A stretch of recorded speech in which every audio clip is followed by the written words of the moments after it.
নমস্কাৰ ছাত্ৰসকল, আপোনালোকে অসম চৰকাৰৰ অধীনত যিকোনো বিভাগত কৰ্মৰত চৰকাৰী কৰ্মচাৰী নহওক কিয়, আপোনালোকে তৃতীয় বৰ্গৰ কৰ্মচাৰী নে চতুৰ্থ বৰ্গৰ কৰ্মচাৰী নহওক কিয়, আপোনালোকৰ কাৰণে এক বিশেষ চাব আপোনালোকৰ চৰকাৰী কৰ্তৃপক্ষৰ পৰা জাননী প্ৰকাশ পাইছে যোৱাকালি। আৰু এই জাননীৰ ভিত্তিত আপোনালোকৰ যে পাৰস্পৰিক যে আপোনালোকে ট্ৰেন্সফাৰ হ'ব তাৰ SOP পৰিচালনা বিধি আপোনাৰ প্ৰকাশ পাইছে। আৰু যিটো আমি অসমীয়াত অনুবাদ কৰি দিবলৈ ওলাইছে। হয় ছাত্ৰসকলে আপোনালোকে শুনিব যে চৰকাৰে লক্ষ্য কৰিছে যে তৃতীয় আৰু চতুৰ্থ বৰ্গৰ পদত চাকৰি কৰি থকা চৰকাৰী কৰ্মচাৰীসকলৰ পৰা বিভিন্ন কাৰণত তেওঁলোকৰ গৃহ জিলা বা ওচৰৰ জিলালৈ বদলিৰ বাবে বিভিন্ন বদলি সম্পৰ্কীয় অনুৰোধ লাভ কৰা হৈছে। এখন জিলাৰ পৰা আন এখন জিলালৈ কৰ্মচাৰীসকলক বদলি কৰাটো কঠিন হৈ পৰে, কিয়নো দুগৰাকী পৃথক নিয়োগ কৰ্তৃপক্ষৰ মাজত এই বদলীকৰণৰ বিষয়টো সম্বন্ধৰ কথাটো জড়িত হৈ থাকে। আৰু সেয়েহে আপোনালোকে এই বদলিৰ ক্ষেত্ৰত কিছুমান নিয়ম অনুসৰণ কৰা হ'ব। বদলিৰ ক্ষেত্ৰত 1 নম্বৰে হ'ল প্ৰযোজ্যতা। এই পাৰস্পৰিক বদলীকৰণৰ নীতি অসম চৰকাৰৰ বিভিন্ন প্ৰশাসনীয় বিভাগ আৰু কাৰ্যালয়ৰ অধীনত কৰ্মৰত সকলো তৃতীয় আৰু চতুৰ্থ বৰ্গৰ কৰ্মচাৰীসকলৰ ক্ষেত্ৰত প্ৰযোজ্য হ'ব। 2 নম্বৰে বদলি সম্বন্ধীয় চৰ্তাৱলীৰ সীমাবদ্ধতা। এগৰাকী কৰ্মচাৰীয়ে পাৰস্পৰিক বদলিৰ বাবে কৰা অনুৰোধৰ সুবিধা তেওঁৰ সমগ্ৰ চাকৰি কালছোৱাত কেৱল 2বাৰহে ল'ব পাৰিব। আপোনাৰ 3 নম্বৰটো চাব পাৰস্পৰিক বদলিৰ সুবিধা লাভ কৰাৰ বাবে চৰ্তাৱলী। এই ক্ষেত্ৰত ক নম্বৰে কোৱা হৈছে যে যদি একে গ্ৰেড পে হয়, খ নম্বৰে যদি একে সেৱা বিধিৰ অধীনৰ হয়, আৰু গ নম্বৰে যদি দুটা পদৰ প্ৰকৃতি আৰু অৰ্হতা একে হয়। ঠিক তেনেদৰে 4 নম্বৰটো আছে আপোনাৰ সংৰক্ষণ। আৰু এই পাৰস্পৰিক বদলীকৰণৰ বাবে আবেদন জনোৱা দুয়োগৰাকী কৰ্মচাৰী একে সংৰক্ষিত শ্ৰেণীৰ হোৱা উচিত বা একে শ্ৰেণীৰ অধীনত নিযুক্তিপ্ৰাপ্ত হোৱা উচিত। অৱশ্যে যদি দুয়োগৰাকী কৰ্মচাৰীৰ শ্ৰেণী বেলেগ বেলেগ হয় কিন্তু অন্যান্য মাপকাঠিখিনি মিলিছে, তেন্তে নিম্নোক্ত ধৰণে সেইসমূহ নিষ্পত্তি কৰা হ'ব। খালী পদ উপলব্ধ যদি থাকে, যদি নিজ নিজ কাৰ্যালয়ত এনে শ্ৰেণীৰ খালী পদ উপলব্ধ হয়, তেতিয়া দুগৰাকী কৰ্মচাৰীৰ মাজত পাৰস্পৰিক বদলীকৰণৰ অনুমতি প্ৰদান কৰা হ'ব। আৰু দুয়োগৰাকী কৰ্মচাৰীকে তেওঁলোকৰ নতুন কাৰ্যালয়ত তেওঁলোকে নিজ নিজ সংৰক্ষিত শ্ৰেণীৰ ৰষ্টাৰ পইণ্টৰ বিপৰীতে পোনপটীয়াকৈ নিয়োজিত কৰা হ'ব।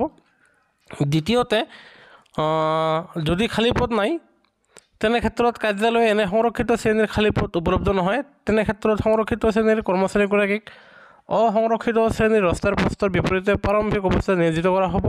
খ নম্বৰে পৰৱৰ্তী সময়ত তেওঁলোকক নতুন কাৰ্যালয়ত উপলব্ধ হোৱা সংৰক্ষিত শ্ৰেণীৰ ৰষ্টাৰ পইণ্টৰ বিপৰীতে নিয়োজিত কৰা হ'ব। তৃতীয়তে, চৰ্তাৱলী পাৰস্পৰিক বদলিৰ পিছত এনে কৰ্মচাৰীগৰাকীয়ে তেখেতৰ প্ৰথম পদোন্নতিৰ সময়ত সংৰক্ষিত শ্ৰেণীৰ সুবিধা লাভ কৰাৰ বাবে যোগ্য বিবেচিত নহ'ব। 5 নম্বৰে কৈছে পাৰস্পৰিক বদলিৰ ক্ষেত্ৰত নথি পত্ৰৰ হস্তান্তৰ।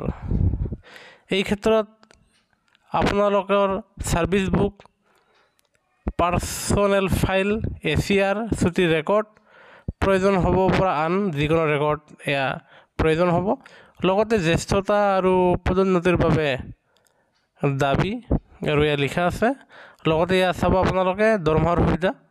পাৰস্পৰিক বদলিৰ সুবিধা লোৱাৰ ব্যক্তিসকলে পূৰ্বৰ প্ৰতিষ্ঠানত পোৱা শেহতীয়া দৰমহাৰ সুৰক্ষা সুবিধা লাভ কৰিব। অৱশ্যে নতুন প্ৰতিষ্ঠানটোত তেওঁৰ পাৰস্পৰিক জ্যেষ্ঠতা সম্পৰ্কে এনে দৰমহা সুৰক্ষাৰ কোনো সম্পৰ্ক নাথাকিব। আপোনালোকে যি দৰমহা লাভ কৰিছিলে সেয়া লাভ কৰিব। 8 নম্বৰে কৈছে গ্ৰেডুৱেশ্যন তালিকা, পাৰস্পৰিক জ্যেষ্ঠতা তালিকাৰ তদাৰীকৰণ, আনহাতে অন্যান্য চৰ্ত দিছে। ক নম্বৰে মুকলি কৰাৰ নিৰ্দেশনা জাৰি। বদলি নিৰ্দেশনা জাৰি কৰাৰ তাৰিখৰ পৰা 7 দিনৰ ভিতৰত নিয়ন্ত্ৰণ প্ৰাধিকাৰীয়ে বদলি হোৱা কৰ্মচাৰীগৰাকীক মুকলি কৰি দিব লাগিব। আৰু খ নম্বৰে যোগদানৰ সময়।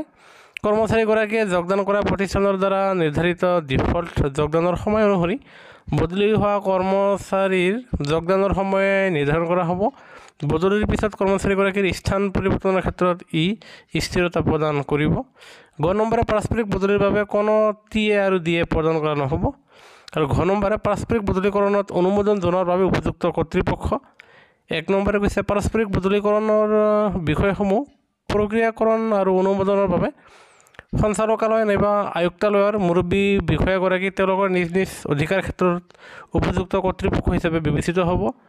2 নম্বৰে যদি এনে কোনো সঞ্চালকালয় আয়ুক্তালয় উপলব্ধ নহয়, তেতিয়া এনে বিষয়সমূহ অনুমোদনৰ বাবে বিভাগৰ জ্যেষ্ঠতম সচিবগৰাকী উপযুক্ত প্ৰাধিকাৰী হিচাপে কাম কৰিব।